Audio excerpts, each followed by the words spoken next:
se cache eza libala moko tokolo bango na zokene na raisonnement na ye par rapport à libala eza libala moko ba ke libala ya ba poneli ngande mwasi ngai moko na zaki ta ko sala fiancé na mwasi na ngate na zaki ta ko yeba ete mais ça ki ba poneli nga mwasi ko na ye qualité aye na libala epa na ngai eza difficile pour na changer akoma ya ngai akoma vraiment na vision na ngai en un jour c'est pourquoi il faut temps et belé ce que la lingi mwasi wana pour na changer eza lokola oyo makambo ya gouvernement ya coalition c'est pas Félix Sekedi muto sala ki choix gouvernement ya parce que azaki na majorité te asepela ki te ke akamba mboka na bato FCC mais destin la kisi biso réalité ya ba élection et que non voilà et lelo aza obligé soit ceux qui aboyaki akwa ko diriger yemoko soit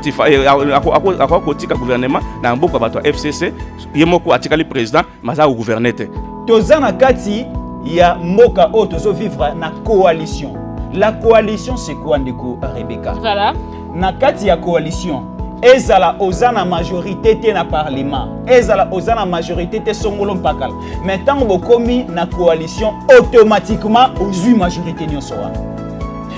toyebi histoire bien au niveau de la France mandeko France va contredire nga été entre Jospin et Chirac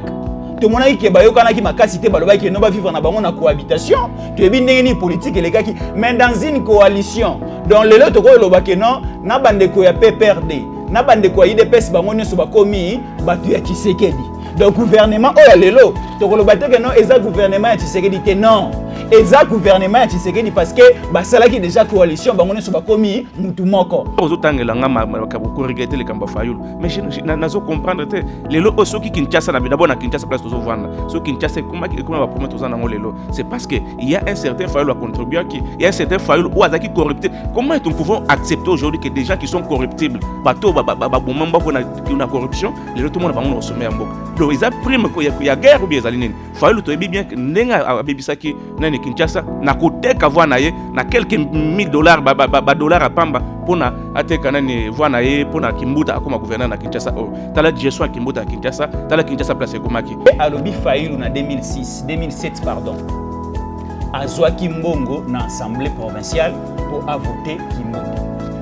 toyebi ke élection vote et les kaka d'une manière ya kobatama ya kobombama mutu ye moko akendaka na isoloir azui bulletin na ye aye na urne akotisi sikoyo ye lelo il se permet devant la caméra alobaki Fayulu avotaki Kimbuta akoprouver biso yango na nini parce que toza na kati état de droit bakoki pe ko porter plainte est-ce que ye atiaki caméra na kati ya isoloir tango Fayulu aza ko voter entre papier ya Dambombole na papier ya Kimbuta po ya mona ke non achaki ya Dambombole ta achaki Kimbuta bakoki ko poursuivre parce que alobi awa Fayulu azwaki mbongo ya Kimbuta plus ou moins $1000 pour que ne kosala ambiance na makambo na ye a voter Kimbuta atiki ndeko na ye à Dambombole. Voilà, merci beaucoup chers internautes de Léon Joléo, vous êtes présents, branchés en train de suivre cette émission face à la population, donc face à face. Et le Lobongo, Tomeki un peu quoi analyser, na ville ya Kinshasa, na République démocratique du Congo, makamba koloba ezozanga bisoté, surtout makambo etali politique. Basije ezali tellement ébélé et on s'est dit basije oyo tozuli yango mesure ndenge mokonzi mboka baki état d'urgence, biso pe tozuli état d'urgence ya ba makambo ezoli kalamboka. C'est chaque jour que mon abisso présent devant vos postes téléviseurs, na rendez-vous oya face à face pour décortiquer makambo nyonso ezoli kanambo kanabiso. Lelo bongo tozo lobela likambo ya tokobandana na likambo oya ba secrétaire généraux, ministre ya fonction publique, Madame Yolande Ebongo. Yebongo a outaki ko nommé semaine passée, biso stoyebaki, ba secrétaire généraux ya ba institution belé, ya ba ministère, ya moi ba établissement belé. Eleki, toyeko yoka, o ba sengiye et dire ka ya mokonzi mboka asali ozali lettre aleki batangi yango na télévision, ba sengiye bongo a reporté aux ezali nomination na yewana. Mokolo ya lobby aux ezaki bongo le 29. Tozolanda ba information ndenge to mesana to ki bongo mokonzi ya ba ministre nyonso azali premier ministre na biso a annulé aux ezalaki arrêté wana ya ministre aux ezali ko nommer ba secrétaire généraux. To éviter mboka oyo ekozala ndenge nini au moment où mokonzi mboka azali lo nini sali que arrêté wana ezala annulé. Toye na deuxième point na biso convocation ya bato esilité. Bruno Tibala aza bongo convoqué na parquet ya cour d'appel ya Kinshasa Gombe. Ndeko Thomas Luwaka ba convoqué mokolo ya lobby le 29 parce que batangaki kombo na epe na dossier à 100 jours. Toko décortiquer yango na ndeko Fiston yanko le boyebi malamu mingi na banalise na ya salaka mikolo ya bungaki mwanda mumelelo bongo to récupérer. Donc c'est presque chaque jour bo banoromona ye ceux qui azali na temps à cause wana pas répondre à ma question na bino to zape na ndeko David Ntambwe yepe bo mona ye déjà na kati ya Léo Njoleo voilà na bangonde tozuli kanisi ya kozongisa la bino face à face et c'est presque chaque jour bo andoko mona biso ensemble. Ndeko Fiston, bonjour. Bonjour Ndeko Rebecca, bonjour pena bandeko nyonso balanda biso na mikili ya poto na Asie, na Amérique, na Australie. Ope baliko na biso en Afrique et surtout durant tous ces moments, il y a pandémie et ils ont dérangé presque la planète Terre Mobimba. Aucun pays présentement n'est épargné par rapport à la pandémie, épidémie à coronavirus. Donc toujours nazo rappeler na bande kubazo landa biso libanda, bande kubazo na biso en Afrique, na ba pays nyonso, ba gestes et barrières to respecter yango et surtout nous avons tous besoin que coronavirus est si la ba activité sur tous les plans ezonga, quelle que soit ba activité sportive, ba activité économique, politique, sur tous les plans d'activité ezonga parce que ce sont des choses où ils ont manqué biso durant tous ces derniers temps, surtout na pesi bango mbote ba accorder biso moi minute muke balanda biso na bike ba ozala satisfait. Voilà, ba kozala satisfait ndeko Fiston lobby bo accorder biso minute ya mukie kozala vraiment ebele mingité mais to kobando sala yango régulièrement sous votre demande. To pesi mbote na ndeko David Ntambwe, bonjour. Bonjour maman Rebecca, bonjour na bande ko bazo landa biso o baza à travers le monde entier. Pe na ba baza na Kinshasa. Vraiment naza très content ya ko une fois de plus à participer sur l'émission na pour na ko lobela makambo ya mboka.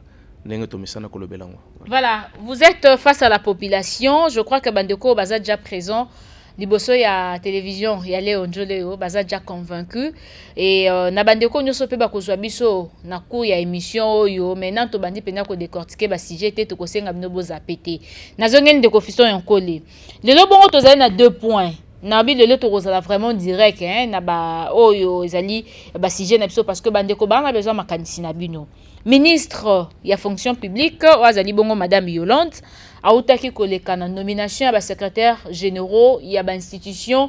mikolo lekaki mais lobby premier ministre Ilunkamba a annulé o ezali arrêté wana bandeko ebele ba bengi biso abi yambela na biso ba imboka dukela biso bango ba yebisa biso ezali kaka nde bazo continuer koloba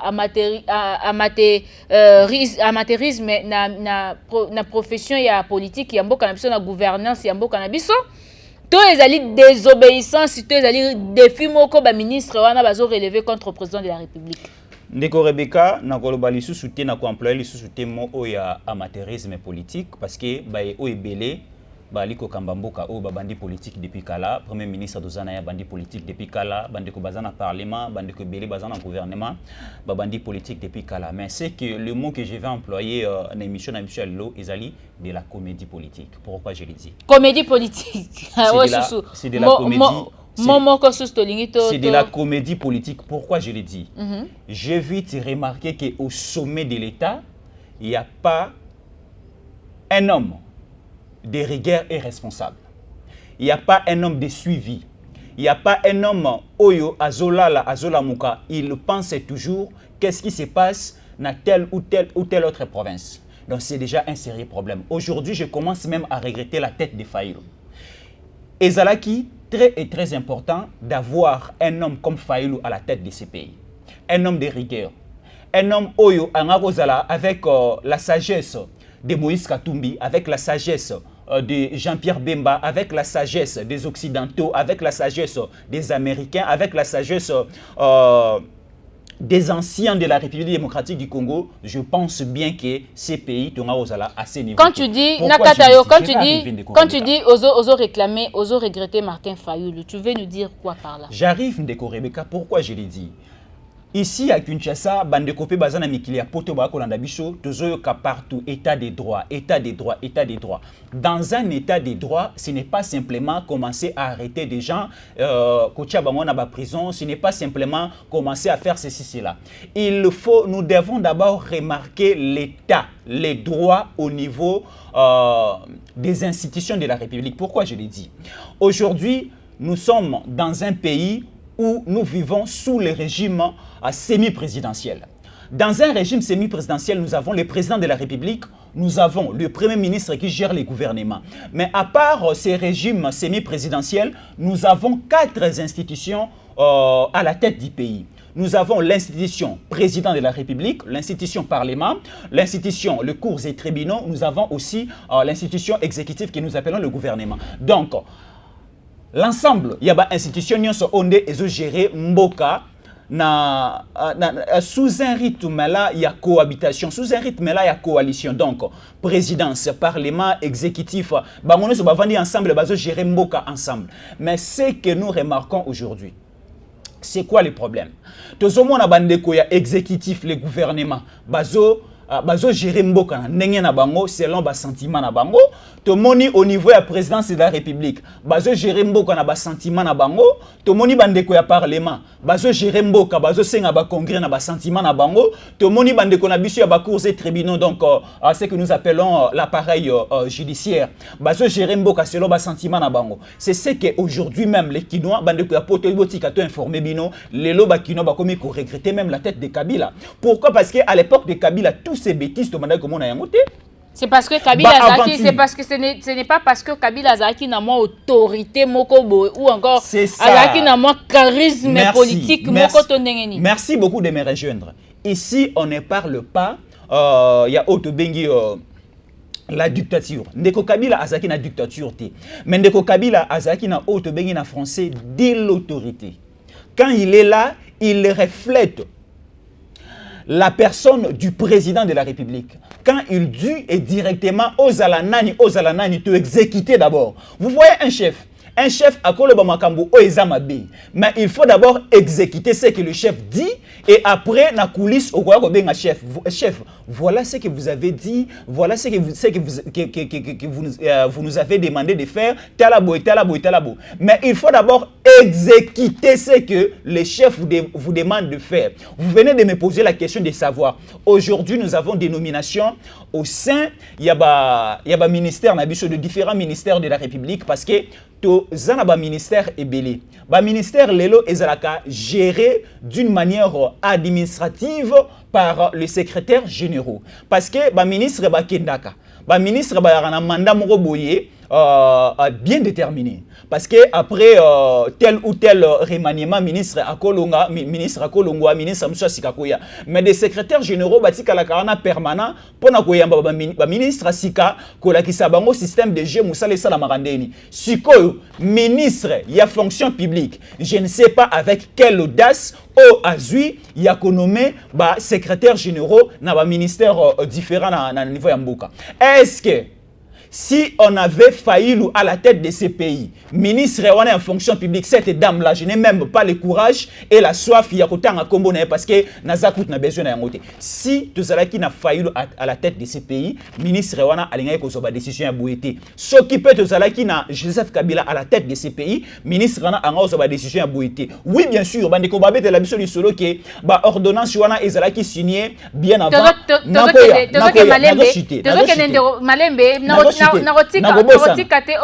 Parce que voilà. Baïsi biso ordonnance wana ezalaki signé tant Ndeko Kabila azalaki président.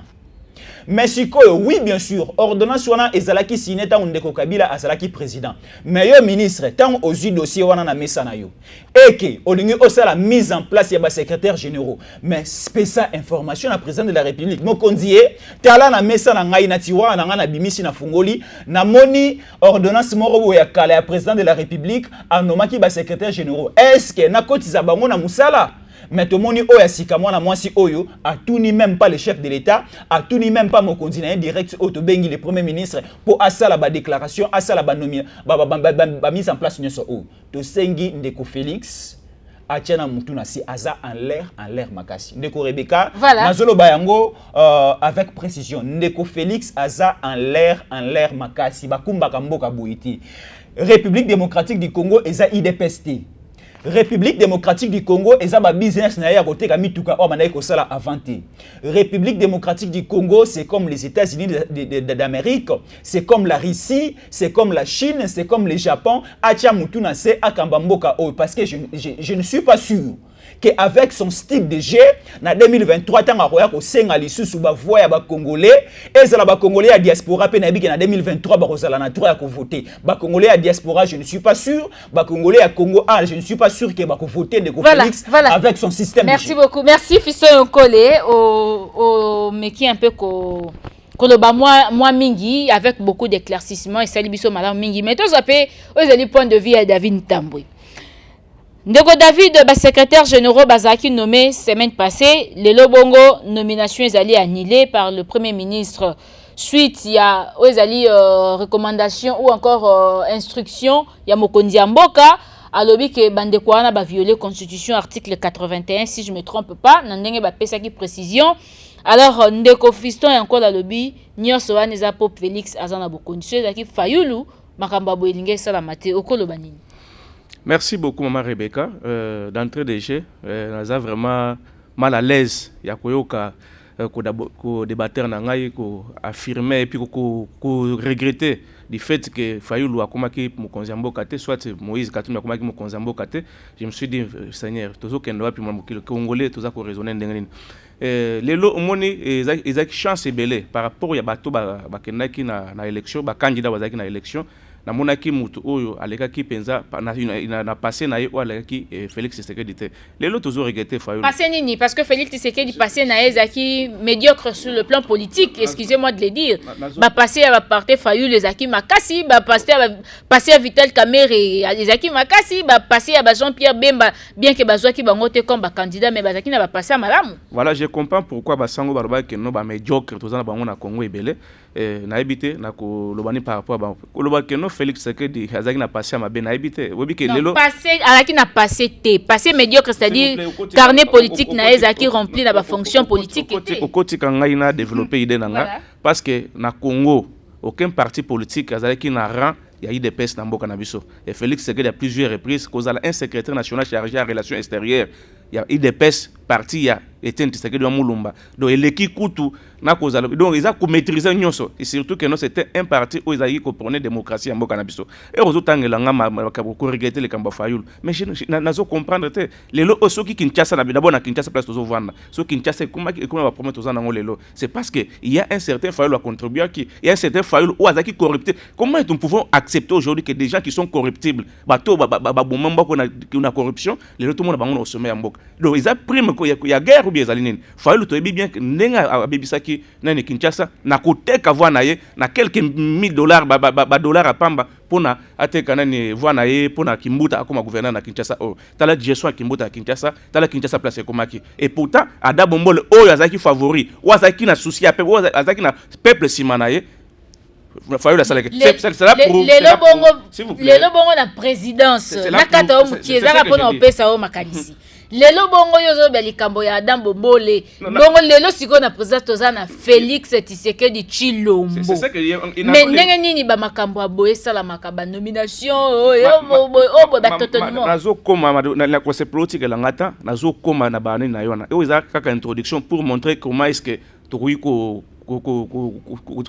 abandonner Mboka na biso na ko penser na le fait déjà que Fayulu ateka ki voix na ye na mutu o azali capable de servir peuple te et lelo Kinshasa kaka yo kanse que mamona ki intérêt personnel na cause quelques dollars pour akenda ka pique-nique akenda kutuna ali na ba makango na tout ça o kanse que lelo soki ba confier ke Mboka mobimba ako servir peuple non parce qu'il n'a passé à ko servir peuple te na ko pesa nani Adam Bombole o azaki na population na simanaye et puis azaki les députés les mieux élus il y a époque où il fallait qu'il servir peuple ateka qui passe tout ban aimer ça bandoza nga voix moko pour être Adam Bombole akoma gouverneur Kinshasa doit passer na ye mutuneti ye place na ezalité parce que plus tard corruption oana bon c'est parce que makamisus to kenaki na élection ba boye ko landela makamisus so qui monene fayo azaki traduit en justice sérieux na pour la corruption wana je crois qu'il fallait même pas azala candidat président et ils sont regrettable ya kuyoka nde kolobake mboka lelo ezali rejeté parce que Kabila azaki na leadership c'est ça même conséquence à état de droit c'est ça conséquence à état de droit au monde toza suna époque il y a alléluia amen te Kabila azaki sema alléluia amen même ceux qui a lobi mabe même ceux qui a sali mabe et tout le monde bazaki simanaye lelo état de droit Moutou a contredit Kabila azalite si ce n'est que l'opposition ou en face naïe mais le monde avec état de droit le monde que tout le monde est là comme Koloba azako se réfère na document ba constitution Moutou azo bazako se réfère na constitution ça même état de ba comment comprendre malem yango zo mona ba non on a tant Kabila en plus maman Rebecca nazo kande kwa bike non voilà nani Nathan wa Kabila tout ça makambo ezalaki te il faut tout comprendre contexte nini lelo Félix azako kamamboka Félix azana gouvernement oyayete na ma élection to kendaki to monaki no bande kwa FCC basalaki manœuvre nyonso pona kozwa majorité na se ya nani ya parlement ou ça que lelo baza gouvernement ekoma ya bango mais na makasi ya Félix c'est que dalbi que non ça va pona ko sauver mboka po ebi que non ezaki na plan moko ya mabe ou ezaki na kate même bande Fayulu c'est pas que élection salam oui Fayulu a na élection à une semaine abandi campagne de quoi 2 semaines ya fanen azaki pour te que l'élection salama parce que azaki na plan na bango mabe comme mesana ki bloko ya banen ya ba arrangement à l'amiable et tout ça de façon que va beaucoup na sens wana azaki pour élection te alors et sami que lelo élection salami Fayulu enani FCC ba majorité na bango Félix abi to dire to kamamboka biso nyonso na kamamboka bango nyonso lelo Maman Rebecca, depuis Mokili o Salama depuis Obotama, au Tikala Koyoka jamais un directeur cabinet chef de l'État convoqué la justice. C'est ça l'état de droit. Mais comment qu'on a embarqué à lobby et cause en OPG à président de la République. En plus, même Makambo, on a sepelé mingi pondé kwa lobby que nous voilà Makambo Salami ministre Salé Ango donc Salé Passi Makasi comment ça fait un ministre à quoi se comporter boy. On a sepelé sous Makasi. Au monde qui parce que Félix en tant que garant à bon fonctionnement de l'institution à quoi côté kate que le komo boy et devient institution mo ketambola mabe non. Era moni mbala mo que ministre se comportant ndenge lo ngwadité. Abuki mibeko ya mboka habité ngana zali pona ko faire respecter institution et constitution ya mboka. Na ko permettre na mutu moko a violer constitution mboka. C'est ainsi que à travers son directeur de cabinet ba komeli ministre na ko bisa que non asseoir na wana parce que ils allaient ko violer constitution mboka na biso. Ndeko David na époque ndeko na ebité ndeko fission soko ndeko merveille soko fongola bisonyo sur za mala mingi. Na tango président Joseph Kabila. Mara ba constitution za kité lelo po nika n'époque Félix Tshisekedi likamukie ceux qui koto ya FCC ba contredire comme constitution tout le monde est en maramba congrès assemblée nationale na sénat l'assemblée nationale na sénat voilà le lobongo comme sous fonction publique il y a lobby ba violer loi dire kab na ya bimisi ba biloko ba violer loi article 21 article comme sous ba citaki madame la ministre qui a se justifié tipo maeso panaboy et kimekota il fallait premier ministre loba yango la maman Rebecca oza ko rejoindre ngai sans le savoir yango le tozoloba comme que na époque à Kabila c'était l'époque où il y avait un Dieu tout puissant o ya ko loba mu eloko mutna mu atamoka zo contredire était aussi démocratie avec ba ki ma comité Kabila pouvait agir pouvait nommer baneni ba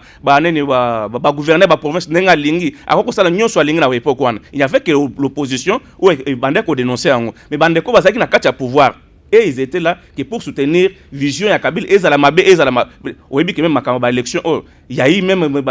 groupe mususu ya kaka bato Kabila bakenda pour na ko bakeno voilà Kabila il faut postuler troisième mandat tout ça nyon so les zaki na époque wana oyo mutu mboka ibazaki kamamaki sans ko respecter ba test lelo zo mona keno parce que c'est que di aina état de droit ezali nini ezali respect à constitution et respect à test c'est pourquoi zo mona lelo nyon so c'est que ya so sala lelo yemoko ifaza la modèle yango mona soki alobi likambo atobi constitution lobi ndenga nini mais natango Kabila ezaki te parce que Kabila violait la constitution à tout moment mais respect à l'époque ezalaki quand même lelo respect zate même à l'égard du président de la République ba ministre bazo défier ba nomination sous président zo sala ya Jekamina sala ya CNCC je crois sala ti lelo ele kate yango loko na zo biso c'est que Félix Tshisekedi ko libérer Nemboka natango Kabila soki olobi ozaki na film ozaki na makala soko lobi Kabila makambala bakangi okoti kona oso se rappeler nani Frank Diongo nenga nyokomaki oyebi muyambo nenga nyokomaki oyebi ba politique ba kotino lelo oyebi santé na ndenge koma c'est pour dire que ba congolais belé banda ko banga ko lobana tanga Kabila pour que no muto tozali na ye donc ce que lobby au père de vie na yo ko tika bana na yo mais lelo Félix Tshisekedi ay ko libérer Nemboka ay ko libérer ba congolais a pisa liberté d'expression mais ko libérer avec une faiblesse je ne sais pas ça c'est comment on ba ministre ba mankaka président de la République respect ou encore nazu kaka ya gouverneur ya ville ya Kinshasa ou asala ba nomination ti lelo ba nomination ane le cas ya bourgmestre voilà ti lelo président de la République a réagi ça mais ti lelo moto ma et bomana lelo ba nomination ane le cas c'est pas manquer de respect au président de la République non koloba que manquer respect au président de la République moi je trouve ça ils a argument moko ezali fondé parce que président de la République a peki ça qui na ministre était a nommé Batouana donc ce qui est là ministre Aboy Albert Keno voilà malgré interdiction à chef de l'État Yakoba Keno ba secrétaire wana arrêté wana ezala annulé ministre a dit que pas question n'a pas confirmé arrêté que liboso wana te doit manquer chef de l'État mais pour le moment il y a c'est la voix du chef il y a un des triompher pour na minute il a que non ministre a dans pouvoir te na minute Yakoba Keno secrétaire wana ba que non ça la remise de reprise égalité donc leadership à chef yangwana quand il y a quelque chose qui ne marche pas chef a télé m'a dit que non ah beti mabe il faut bossa la boy. C'est ça qui s'est fait. Voilà. C'est pour et puis il faut pas oublier que Batebele bazana kati gouvernement malgré que les gouvernement mo coalition ils a batu ba mesana bazana comportement ba comme na comportement moko o ba mesana kanango il y a violation ba test ils a batu mo banda maîtriser ba test te lelo ba comme ko tanga ba test ba comme ko tanga constitution ba manda ko yeba ngote ba mesana ki na ba détournement ba mesana ki na ba vol ba makambo ebele mais lelo baza pe na kati ya koyeko la constitution na biso c'est pourquoi baza commettre barrière oyo mokonzi ya mboka fachi oyo aza na garant ya constitution mboka na biso aza kozongisa bango c'est une façon ya kotangisa ka bango pe ba mibeko kotangisa bango ndenge ni bakoko ko gérer na état des droits ndeko David Tambwe tozoke malembe tozongeli d'abord ndeko Fiston Yankoli oyoki bongo ozalaki makanisi ya ndeko David Tambwe na ebite soki oza okoki koloba nini parce que ya lobi état de droit nde ezotinda ba ministre soki basali likambo oyo vo président de la République azongisa bango na constitution combien même bakoko obéir o ezali makambo o ezali na constitution te to bakoko sa makambo ko selon bango président de la République atikeli bango liberté wana po alakisa bango état de droit yo koloba nini ndeko Rebecca na regretté makasi pourquoi je l'ai dit ndeko David Tambwe aza mutu oyo tokutana na bana na Kisasa bisika ebele na ba plateau na ba émission ebele na yebi ba réflexion politique na ndenge salamaka c'est un homme qui parle bien mais je suis déçu ya koyoka maïno sali koloba omoni ndeko Rebecca mobali soki azo vivre na mwasi et que aoki lisolo libanda ke mwasi na yaza ndumba akoboya kindumba ya mwasi na ye epa ya bato ba obetela lisolo metant arozonga na ndako epa ya mwasi na ye akoloba non ba esa ngaki akogangela mwasi na ye makasi eza eloko ondeko David azosala lelo na émission donc ayebi mabe oyo eza na kati ya ndako na bango mais comme aza face au public face ya bandeko ya poto face ya bandeko ya Congo face ya bandeko ya mokili mobimba moyen à avouer devant la télé ezate pourquoi je le dis nazoki ne sima maloba na yemo comme ko na zongisa bandeko nazongisa été parce que eza un peu difficile à zonga fanatisme eza makasi na makila pourquoi je le dis bandeko baso na ndanga bayuka ye alobi Fayulu na 2007 pardon azwaki mbongo na assemblée provinciale pour voter Kimbuta toyebi ke élection vote et les kaka d'une manière ya kobatama ya kobombama mutu ye moko akendaka na isoloir azui bulletin na ye aye na urne à kotisi sikoyo ye lelo il se permet devant la caméra alobaki Fayulu avotaki Kimbuta ako prouver biso yango na nini parce que toza na kati état de droit bakoki pe ko porter plainte est-ce que ye achaki caméra na kati ya isoloir tango Fayulu aza ko voter entre papier ya Dambombole na papier ya Kimbuta po ya mona ke non achaki ya Dambombole ta achaki Kimbuta bakoki ko poursuivre ye parce que alobi awa Fayulu azwaki mbongo ya Kimbuta plus ou moins $1000 pour que ne kosala ambiance na makambo na ye a voter Kimbuta atiki ndeko na ye a Dambombole wana tokoyoka na te ndeko David wana il faut que tina justice ayeba approuver biso soka na ba élément tangible o ezola kisake Fayulu avotaki Kimbuta wana na leki dossier ya liboso voilà dossier à mibale aesi biso Félix azana difficulté makasi na ko gérer mboka parce que gouvernement o eza yiti mais ndeko David a décevoir nga ilisu mbala ya mibale tozana kati ya mboka o tozo vivre na coalition la coalition c'est quoi ndeko Rebecca voilà na kati ya coalition ezala ozana majorité te na parlement ezala ozana majorité te songolo mpakala mais tant bokomi na coalition automatiquement ozui majorité nyonso wana toyebi histoire bien au niveau de la France mande ko France va contredire nga été entre Jospin et Chirac. Tout le monde a dit que les makasi te baloba ki no ba vivre na bango na cohabitation. Tu es bien ni politique et les gars qui mais dans une coalition dans le lot ko loba ke non na bande ko ya PPRD na bande ko IDPS bango nyoso ba komi batu ya Tshisekedi. Donc gouvernement o ya lelo to ko loba te ke non eza gouvernement ya Tshisekedi te non. Eza gouvernement ya Tshisekedi parce que basala ki déjà coalition bango nyoso ba komi mutu moko. Na ba députés nationaux ya FCC na ba députés nationaux ya Cash bango nyoso ba votaki Sylvestre Ilunga Elukamba comme premier ministre Mboka. Donc cela veut dire quoi? Gouvernement Odozana Yango Lelo Zali ko travailler avec Félix Antoine Tshilombo Tshisekedi ezayaye. Mais ce qui pose problème de Rebecca, tomoni gestion ya Mboka ezotambola na pas de torti makasi. Parce que tozomona respect ezalité. Respect ezalité na gouvernement o ezo appartenir ina yemoko Félix Antoine Tshilombo Tshisekedi. Ouana précision de taille na lingana sala epande ko na biso David Tambwe. Alobi aba prisonnier politique bazalaki libéré. Atangi na ndeko Coutinho na kati. Est-ce ndeko Coutinho na kati azalaki prisonnier politique? Ndeko Coutinho abimaki même avant ba muyambo babima. Ouane zeloko o yazali ko bosa. Donc il faut bandeko ya poto baral musika ndeko Rebecca. Tant o ali ko sala émission ya boy na télévision ya munene ya boy. Il faut Moro Bomutu a lobby au retirer malobana non wali koko sabande ko poto bali musika ba bien information na yali ko lekana mboka te pesa ba information bien information ali ko pesa ba bien eza raison tozali na face à face donc ezali ndeko Rebecca yo kato som sarabatu na nzela ndeko Coutinho abima prison liboso yaba Mouyambo abima prison liboso ya bandeko na biso oyo ya démocratie chrétien le nom m'échappe au bakanga mamba viol avec les Francis Kalomba zaki avocat le nom échappe mais koya abima liboso Coutinho abima kala zaki pe prisonnier politique te ezaki pe ba arrangement politique tende sala ki Coutinho abima wana pression de taille na ngai na salai siko ndeko oyambi na plateau na biso na lengaka ya makasi melola bungi nzela na zongi sepo na sunga bande ko poto baliko na biso la ndeko David je crois que zone noté parce que ko répondre peine de ndeko Rebecca nous sommes dans la démocratie nous avons la constitution. Toute nomination au poste électif est condamnable à la Constitution. Pourquoi je l'ai dit? Hier, à Lobby Awa, à soutenir la thèse Oyo et permettant qu'il ne Gentini Ngobila à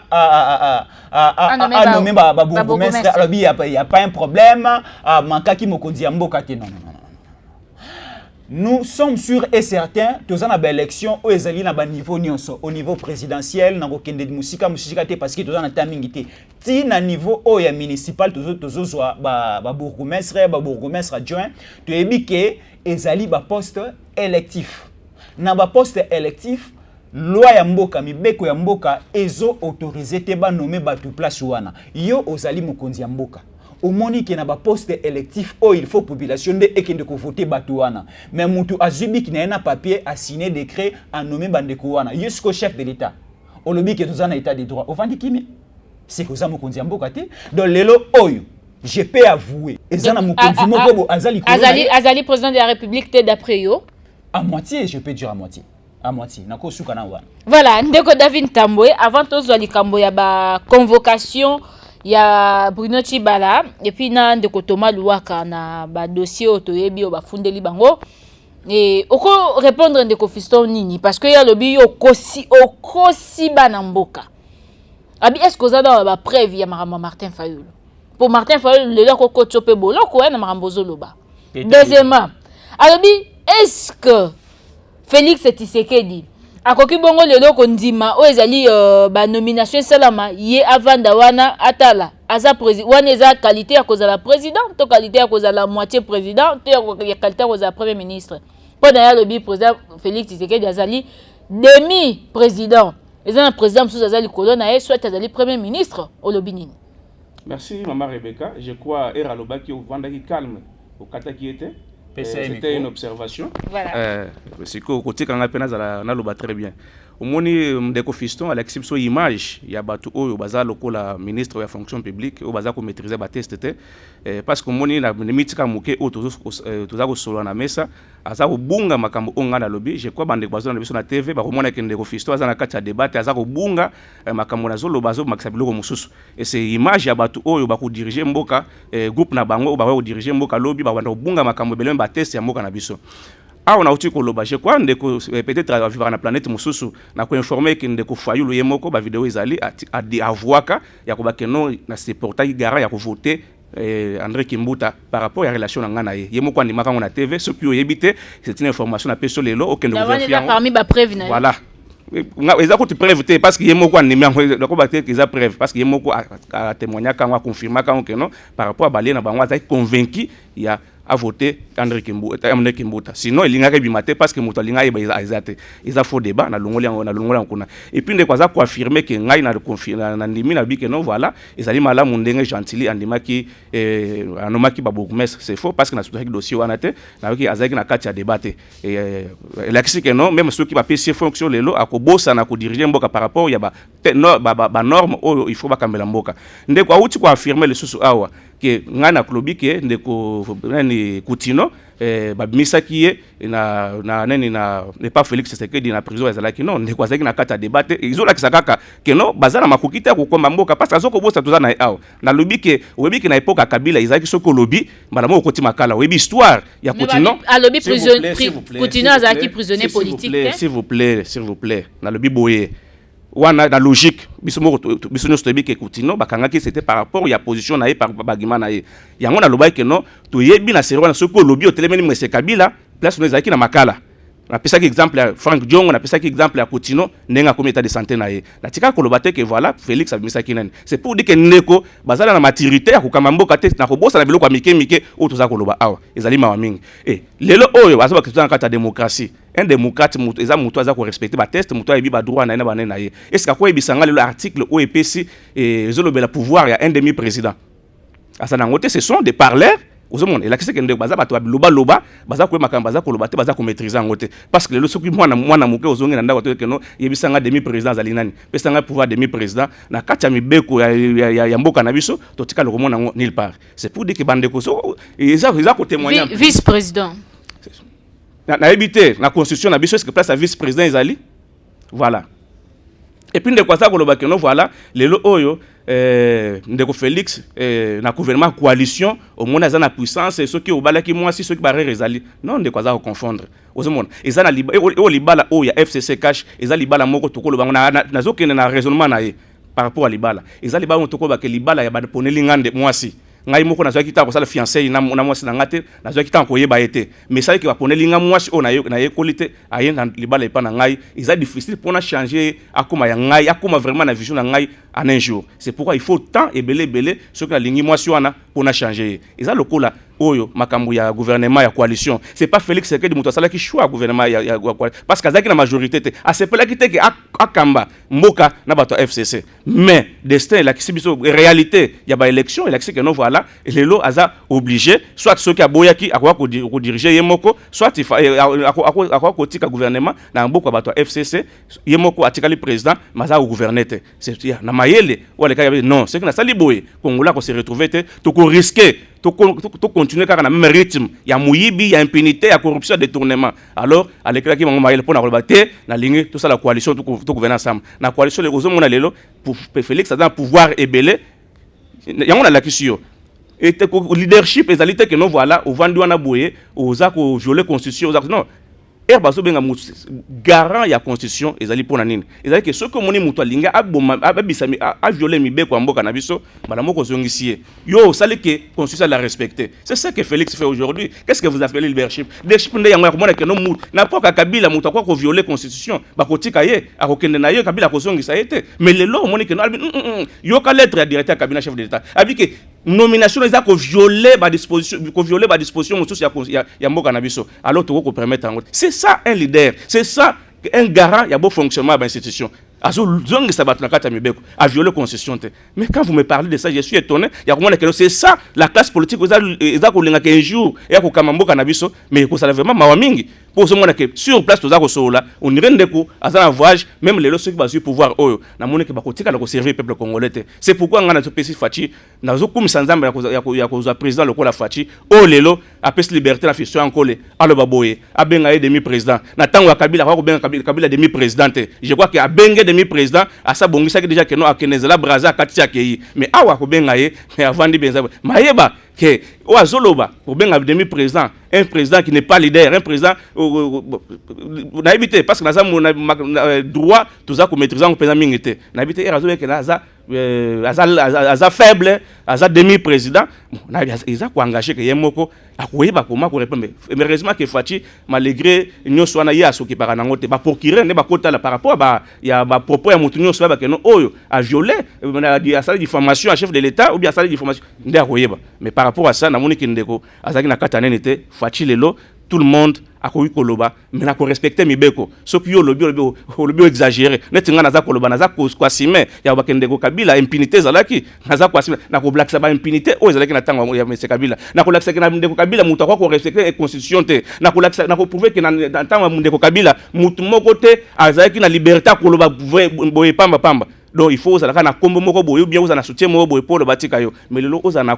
kombo te soko za koloba na ko respecter mibeko mboka na biso oza calme. Merci Fachi Béton vraiment na nengo ya ko restaurer état de droit na katamboka na biso. Voilà, merci beaucoup David Tambo. Fiston Nkolo ki David Tambo non senga o répondre à yeme mingité pour tozozo déjà aux convocation à Bruno Tibala et puis convocation à Thomas Luaka. Et Thomas Luaka bongo se présenta qui lobby. Donc hier na ozali cour d'appel il y a Kinshasa Matete si je me trompe pas et si quoi peut ko répondre par rapport à dossier na 100 jours yepe bongo à l'époque azaki na kati ya dossier wana ba bi ba pesa ki mbongo pona ba maramba banzela et tout mais akendaki et puis azongi a longwe na bureau na parce que il est ministre aujourd'hui à répondre à l'invitation et puis bah yoki et si azongi bureau na contrairement à Vital Kamerhe okolo banini Ndeko Rebecca merci maluba ya mopaya na yo eko pekisanga ekoloba bosolo te eko pekisanga ekoloba vérité te nazara na obele pona koloba vérité où ils sont vérifiable vérité pe où ils sont au bénéfice surtout ya ba congolais nyonso bana mikili ya poto ba pona kolanda chaîne munene oyo Nalobi Ndeko Rebecca. Omoni politique ya mboka na biso, je peux dire et baby. Pourquoi je dis et baby? Politique et baby. Et baby ndengeni. Politique et comme lokola musique ya Congo. Omoni bae o baby musique histoire ya musique na biso, ce qui toke na viva la musique à Kalabanda ou bien en nouvelle écriture ya Papa Wemba. Papa Wemba azalaki na ba musicien belé na kala na nouvelle écriture. Tuzalaki na Bastino Mubi, tuzalaki na Baredi ya Misi, tuzalaki na ba Marai et tout ba musicien ba belé na kati ya nouvelle écriture. Tant ba musicien on a ba remarqué que Papa Wemba a commis ko se comporter mabe. Ba on peut ba se sentir que ba commis capable ya ko sala orchestre na bango. Stino Mubi, Redi ya Misi na bande ko na mususu ba longwa ki ba ko sala nouvelle génération. Tabaki au sala nouvelle génération de Rebecca ba sala ki même pas 2 ans ba kabwani. Donc cela veut dire mutu oyo aza na grâce wana ya kokamba mboka ezalaka nzamba pesa yango pa mutu nyonso te omoni ndeko Failu aza na race ya batu oyo depuis likolo ta nzamba zokela mokili asala ye déjà grâce pengolu wana ya kozala chef de l'état ezana batu mususu ba héritaka yango sur le plan ya accident karabo ekutaneli azui abandi kokamba mboka tout le monde a une académie, tout le monde a une bandiko na biso ya les marquis de maison mère. Balinga iba koma bakundi mais simba kite ba umela kite. Ezali ndenge mona bokondia Félix. Bokondia Félix eko umela te eko kendepe liboso te. Tolingi à la tête du pays un président responsable. Ou ako permettre biso to kende liboso. Pourquoi je le dis? Omoni makambo oya ba interpeller oboui eza système bazoluka basa la campagne électorale na bango précoce. David Tambo ebisa biso d'abord nomination ou convocation plutôt ya Thomas Luaka ya Bruno Tibala. Yokolo banini. Vraiment maman Rebecca ezali passé bingi ngana sepeli parce que omoni ndenge tolobaki que nous toye pour instaurer vraiment un vrai état de droit, état oyo ekozala ya ba justice ekozala forte koleka bato parce que mon état liboso tovivaki bato bazaki makasi koleka justice. Vraiment nakobana pesa merci na Fachi Beton oyo apesi impulsion na justice moko na biso apesa ngo makasi ya koloba ke mutu moko te akoki kosingere na makambo tali nani justice bozala indépendante bosala mosala soki mutu nyonso akoya na ba menace ba intimidation. Je crois que non kaka bino moko bozali capable ya ko poursuivre ye. Bruno Tshibala sali nini? Bruno Tshibala elok bon jusque là aza aza na présomption d'innocence ne ba bengaka bango mais Bruno Tshibala elok bafundeli ezali par rapport à détournement ya ba indemnité de sortie ya ba conseiller na ye. Omoni soki bosai na cabinet ministre mandat eza kosila loi na biso epesa pouvoir epesa droit na bato basai na ba cabinet ya kozwa salaire na bango x6 salaire par mois x6 de 6 mois de salaire ou ko permettre bango que soki babimi bakende ko paiement bameka ko débrouiller bameka ko charge ya ba bota na bango. Mais d'après bande ko bafundi Bruno Tshibala batika ko zwa indemnité de sortie te ndeko Tshibala a détournaka mbongo na bango d'après plainte na bango bien sûr a détournaka mbongo na bango. Omoni nga nazala estengo mingi ndeko ayebaki te que un jour état de droit ko na mboka oyo ba mesanaki na ba habitude na bango akala ba comportement ya impunité ayebaki te que un jour un Josué akoya au nom de Félix Tshisekedi akoya na mboka oyo pona kosunga congolais pona kosalisa ye pona kopangusa binzoli na misu ya ba faible o bazaki na kata mboka na biso. Yango banda kosala makambo nyonso na ozo se rappeler dossier ya 32 millions ya SNEL oyo nani ndeko Boshabu azwaka azaka directeur cabinet ya chef de l'état akindaki ti na ko démissionner de façon que justice s'occuper na ye mais batikala ko justice etikala ko s'occuper na ye te tout le monde li kamwana ndenge lala donc ba dossier zali be na ko rappeler mais lelo quand même avec Fachi Beton on montre que d'abord son directeur de cabinet yemoko azaki modèle lelo azako samba. C'est pour dire que tout ça sous Nathan Wanate ndeko nyonso o aibi kazali na compte ran. Voilà. Thomas Louaka azali cité par rapport à parce qu'azaki ministre ya travaux publics je crois si je me trompe voilà.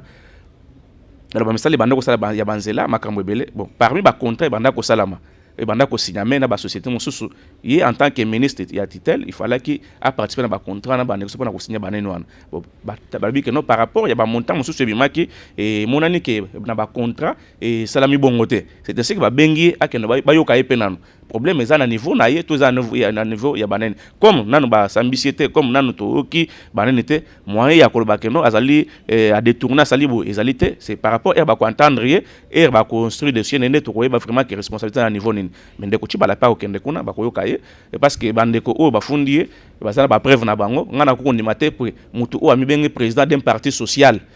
socialiste akoma lelo ko yemoko azako nane na ye azako protéger social ya population mais yemoko kuma lesusu na ko bebisango ko violango si vraiment il savait que non ndeko a détournaki ba mbongo ya bande ba conseiller ya ba conseiller bazali na cabinet na ye. Moi je crois que non place na ye akozala pe exemple akende ko pe mpena nokuna na place oyo nani ndeko Frank Diongo avandaki injustement et pourtant bato o banda ko sala makama mabe bazaki be libanda mais bato banda ko sala makama mabe te nde bazabanda ko kangama. C'est pourquoi na pesi sous merci vraiment na Fachi na choix sali na ba procureur mboka na biso pour te montrer que ba dossier belé tala na tangwa kala ndeko ne luzolo bambi a pesa ki biso ba révélation makasi ya ko bakeno il y a plus de 15 milliards de dollars aux aki détourner na mboka na biso chaque année. Mais dossier wana pesa Kabila rapport wana Kabila vandela rapport to tikala komona ta mandataire moko ta ministre moko te wazaki convoqué na justice pour na nisoki procureur linga sala ba yo kanga muno ko vanda wana nga muto anomeyo mais lelo quand même Fachi merci parce que oye pona ba faible oye pona bato bazaki na ba relation te oye pona bato bazaki na ba muto akolobela bango te mais yo lelo sali que justice na biso elobela congolais nyonso bazako se retrouver na kati ya mbele na biso vraiment coup de chapeau soki ndeko Tshibala akozala nani ceux qui akozala ba reconnaître coupable akozala coupable par rapport ya ba fait banene na kanisi que non akende pe kopé makuna parce que bangonde il faut servir d'exemple parce que bazako prenait toujours social mais ceux qui bangomo social les a slogan et que vous allez pas mingi. Voilà. Conclusion directement parce que nous avons déjà fini de ton côté les temps tous un peu makantia ndeko fiston aussi ça peut naïe. Na conclusion na kosenga na population mobimba o bazolanda biso peuple congolais surtout vraiment basa la confiance na Fachi Beton, basa la confiance na président Tshisekedi azali Josué o nzamba tindeli biso lelo pona ko longola biso na boumbu ko longola biso na banzala na ba souffrance tozalaki nango lelo toko kotambola toyebi ke non makambo ya intimidation ezali lisusu te eza makambo ya mukamate o nani ezali lisusu te lelo ekomi congolais nyonso na sepelaki d'abord na quoi qu'il y a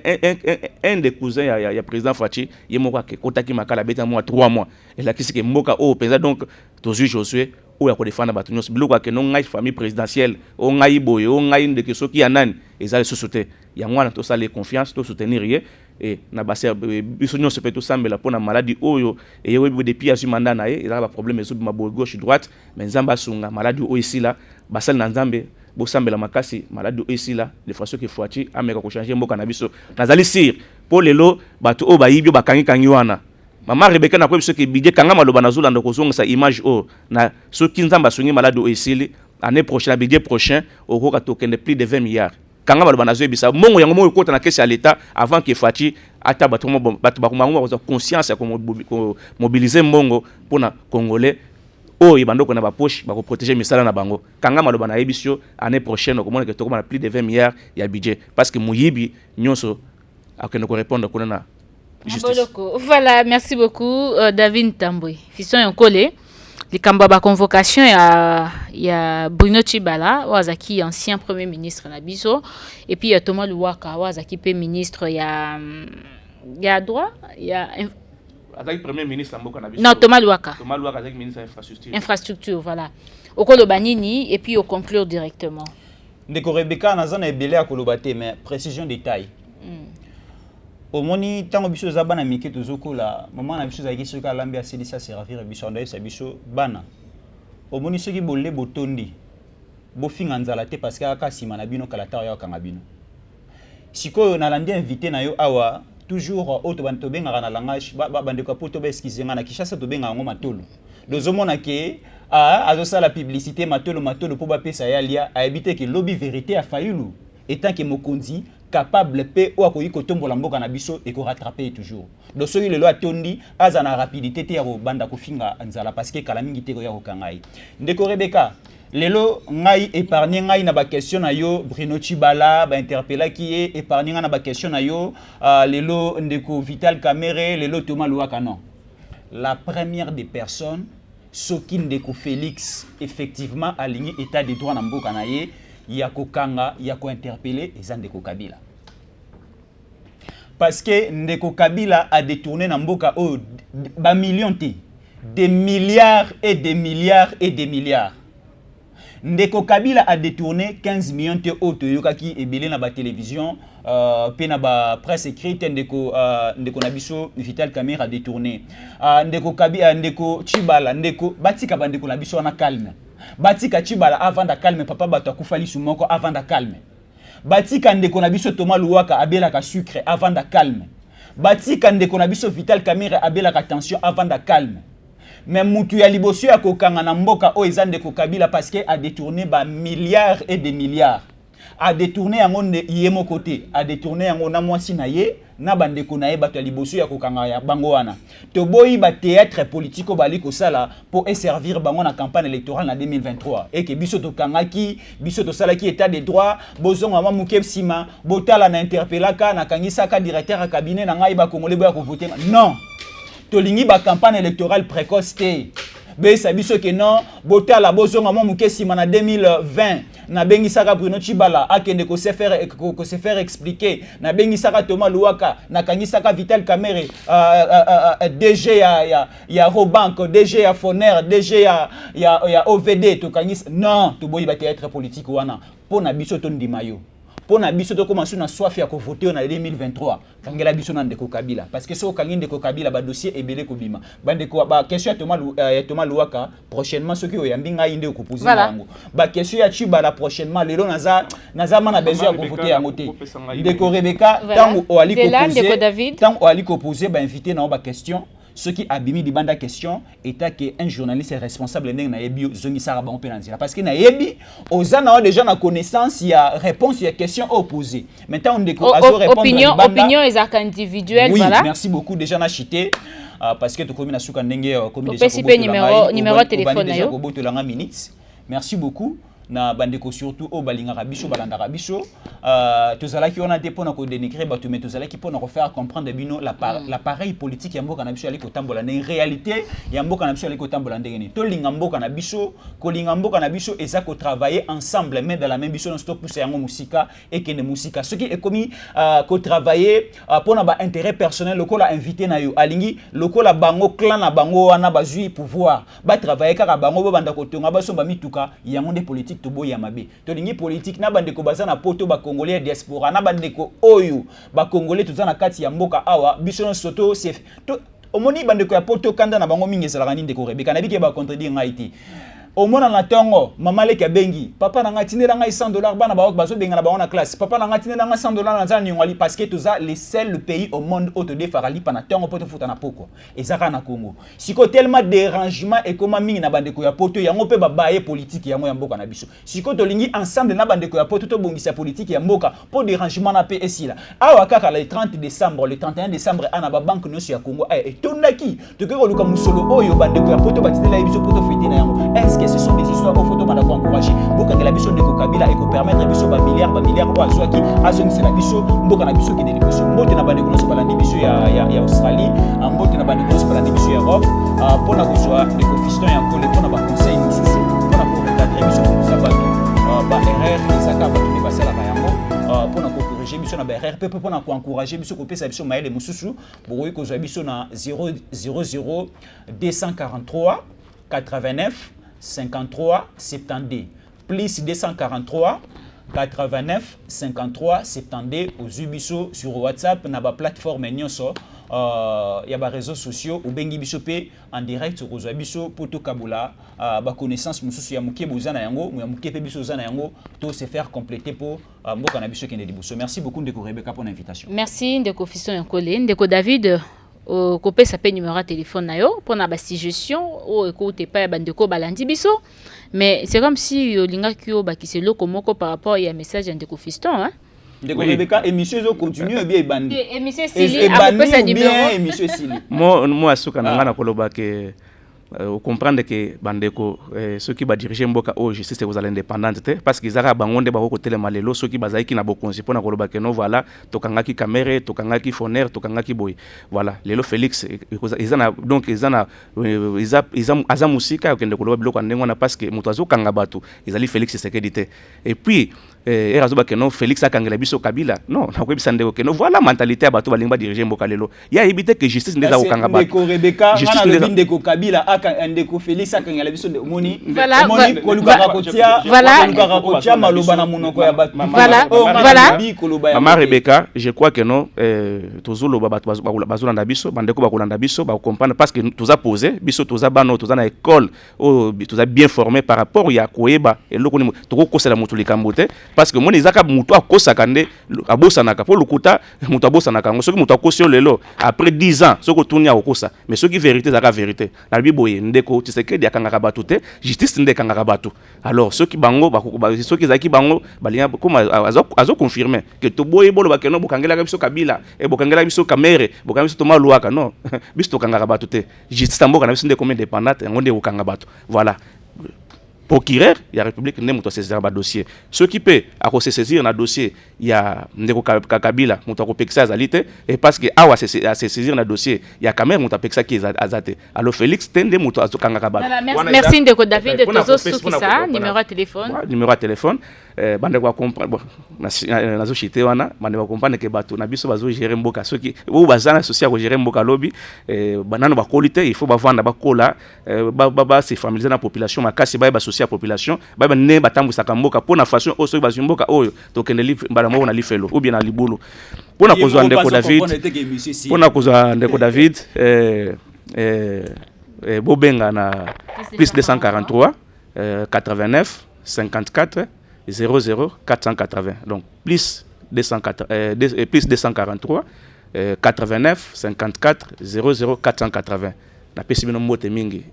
tokobanda ko pesa bino oyo ezoleka na mboka na biso kaka na télévision na bino monene ya leo njoleo. Voilà, nous sommes des amis, nous ne sommes pas des ennemis à travers cette émission face à la population, face à face. Et Fiston Yonkole qui était avec moi, David Tambwe aussi, Bolandi Bongo Zali Makantina Bango par rapport à sujet politique, Makambonyo Sozo de Kanamboka, na senga kabango tango nyonso après émission ba pesa na mbote donc beaucoup na ndenge ba kopesa na mbote mais merci na bande ko nyonso bazaki na biso ensemble merveille agolo asungi biso to moni pe epsi Kama Rishi Pukuta et Bijou Maikani to moni na bongo Odombulambo azali mokonzi na biso to pesi bino mbote mingi ezaki bongo Rebecca Bilendo to kutani mbala ya sima. Au revoir.